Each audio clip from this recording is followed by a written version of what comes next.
नमस्कार मंडळी, एक्सेल सिम्प्लिफायर या यूट्यूब चॅनलमध्ये तुम्हा सर्वांचं मनापासून स्वागत आहे. तर आज आपण बघणार आहे होम टॅबमधील एडिटिंग ग्रुपमधील फ्लॅश फिल कमांड.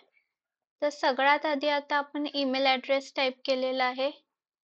त्यामध्ये 3 कॉलमनी घेतले, first name, last name, email I D. तर आता हे ईमेल आय डी फ्लॅश फिलचा यूज करून कसा सिरीज बनवायची ते पाहणार आहे. फर्स्ट ईमेल आय डीच्या सेलमध्ये सिलेक्ट करा, फिल ऑप्शनला या, त्यामध्ये फ्लॅश फिल केलात की तुम्ही पाहू शकता इथे त्यांच्या नावाप्रमाणे त्यांचे ईमेल आय डी काय झालेत, फ्लॅश फिल झालेलं आहे. पुढील एक्झाम्पल नंबर 2 बघणार आहे. तर इथं January/1/2024-25 आहे. त्यातला हा जो कोड आहे तो फ्लॅश फिल करायचा आहे. तर एक कोड आपण टाईप करून घेतलाय, त्या कोडला सिलेक्ट करा, कोड असलेल्या सेलला सिलेक्ट करा, त्यानंतर फ्लॅश फिल ऑप्शनला या, फिल मध्ये फ्लॅश फिल करा.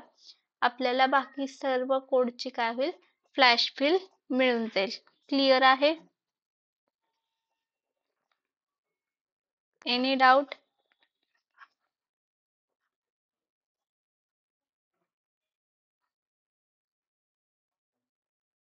सपोज तुम्हाला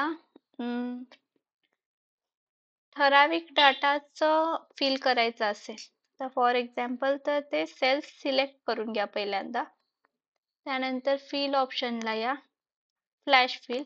तेवढ्याच सेलमध्ये काय होईल, तुम्हाला जेवढा सेल सिलेक्टेड आहे त्यामध्ये तुमची सिरीज काय होईल, फ्लॅश फिल होईल. क्लिअर आहे? Okay, thank you.